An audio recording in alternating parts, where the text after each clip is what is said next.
To 90 Seconds Plus with the Invercargill City Mayor, Nobby Clark. We had a few weeks off. The Mayor's taken some time out.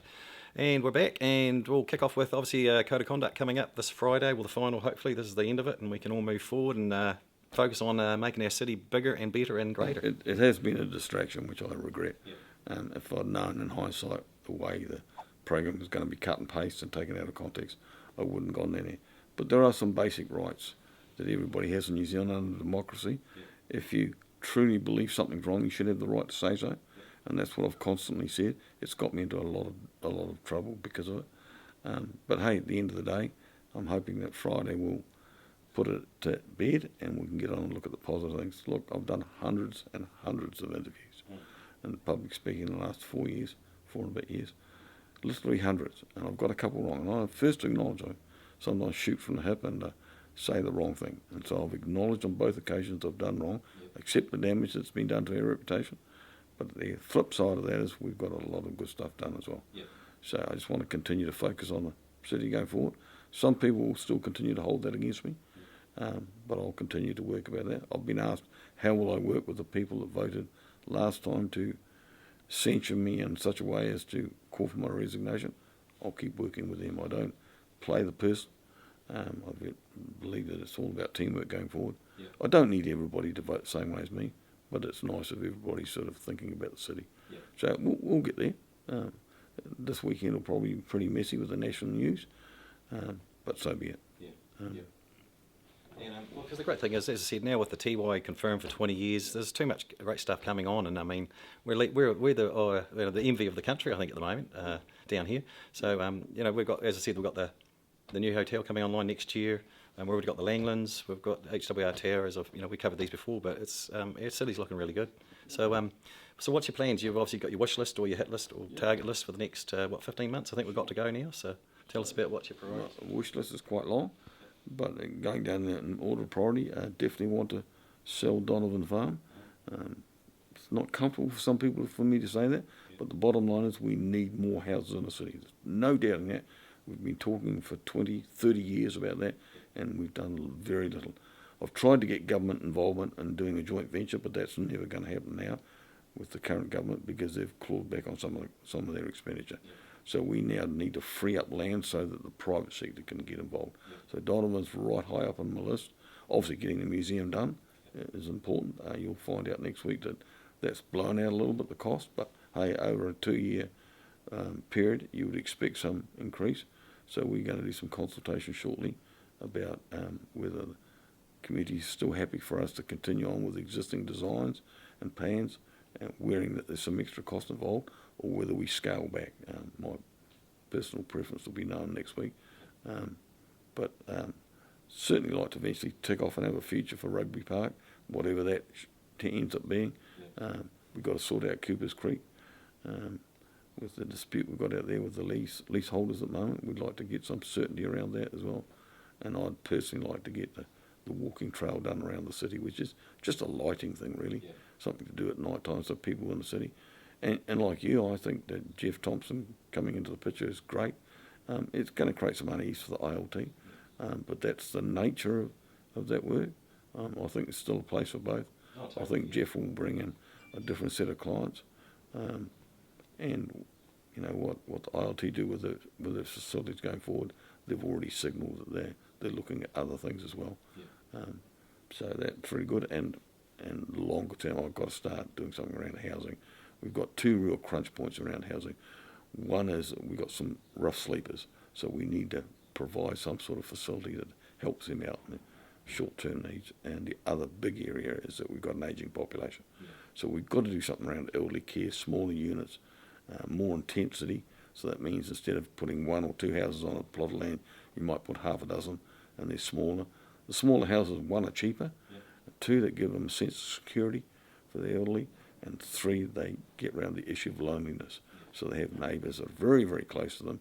You and I might not want that at the moment, but as we get older, we certainly do want that, to be safe and to have friends as well. In a lot of cases, it helps free up, say, the housing stock as well, where it might be an elderly single person, could be, or a couple could be in a big house, 3 or 4 bedrooms, when it could free up, will be sold, and then it puts it out to families that need it. Yeah. Look, I've talked before about this. I've got people I know that have lost a partner. They're living in a family home which they physically can't maintain, and fiscally can't maintain either. But they live in South City, and if they sell their house and go out, they've probably got 350,000 in their back pocket. But where do they go to? That amount of money means you can't get into our elderly care units. There's no townhouses around town, and the ones that are around town are not at that price. They're 500,000, 600,000. So we've got to find some place for those people to exit those family homes and free up. And you're right, Tiwai's been a bit of a block for housing development in the city because people have been nervous to invest in that area, not knowing whether Tiwai would close and the market would be flooded with properties as people left the city. But that's not the case. So we've now got the reverse. We've got the industry coming with green hydrogen, with aquaculture. And unless we do something around our investment housing, that will create problems. So if you decided to come and work for the green hydrogen plant or for aquaculture and you're from out of town, the chances are you'll be on a pretty good salary. And so if you do that, you'll be able to get into the market. That's not a problem. But the trouble is the people that are struggling in the market at the moment will drop out. And that's when we'll get homeless. You see it in Rotorua and other places, or Tauranga and other places. We don't want to be like that. So we've got to get ahead of the 8 ball. And so that's not an easy fix, but it's something we've got to start on. Tom and I and Leslie are very passionate about resolving some of those housing issues. Another topic would be the old burnt-out Briscoe's building on the corner of D and Spey Streets. I mean, we've had 10 months, and where's Michael Day, the chief executive, and the staff on getting something done? It's sort of frustrating. I can see why Chris Ramsey, from the chief executive of ILT, is starting to get upset because it's costing the Waxies trade as well as the small businesses along that street there. So, but again, here we are, council, sort of, I don't know, why does it take so long for them to do anything? It's a complex picture. So the overriding issues are, at what stage does a local authority tread over the top of the rights of an individual owner of a house? So that's So that's always sits there, that we don't want to be involved in that if we can. But the flip side of that is, what happens if the building owner can't resolve the issues? And I understand that might be the situation in this case. What can we do to then say, well, enough's enough? And shortly I'm going to write to the Minister of Housing about this particular issue, because it's a heritage status building as well, which complicates things. And so in an ideal world, what would you do with it if we were the owners? Would you refit it out? Well, that comes at a huge cost, and there's not a lot of demand for accommodation in that part of town now. The CBD's moved. But then I can understand ILT with its Waxy and other businesses. When the Langlands was put up, they had a walk through there that had to be lit. It had windows in it, and it was quite a pleasant thing to do. The one we've got down at the moment is an absolute eyesore. It has safety issues, I think, at night time for people walking along there. It's not a good look on the main street of Invercargill with all the other work we're doing. So I've got to try and get some resolution to that. It's not a quick fix. I wish it was. So another way to look at it would be if we wind things back. Why do we need all? Is it earthquake risk now because of the fire, or why do we need all that stuff? Why can't we just open it back up and let the street pathway open up to the public again and just remove all that crap? You've got fencing and you've got all sorts of stuff there. Why do we need that? I mean, that's the question I think we need to put to the council is it earthquake prone? Is that why you've got all that stuff there? Because the building seems solid as. It just needs... What's making it look ugly is the containers, and it's also blocking off the street. So why not remove all that, and we could have... at least it would make things more operational for the businesses. I don't know the answer to the earthquake stuff. I'd be surprised if it is earthquake prone. But then you come down to the definition of a dangerous building and a sanitary building, which are the two criteria for slapping a sticker on and saying, if you don't do something about it, council will. So two things about that. One is, do we want to be in a position where we have to resolve it? Because the ratepayers have to pay for that.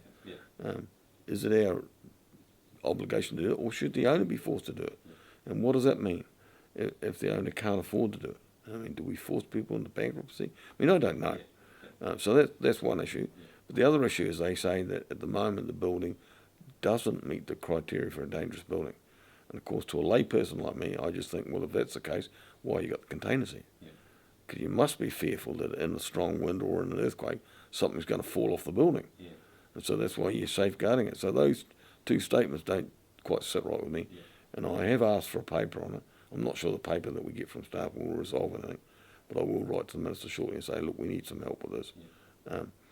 I've heard the Minister talk previously about the new RMA, Resource Management Act, being able to cover some of these situations, especially around heritage buildings.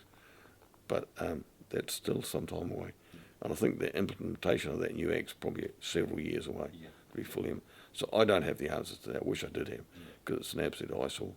It really is. But that's 90 Seconds Plus with Invercargill City Mayor Nobby Clark. Until next week, see you later. One last thing, don't forget, next month we've got the wrestling at the Workingman's Club, so get your tickets now. See you later.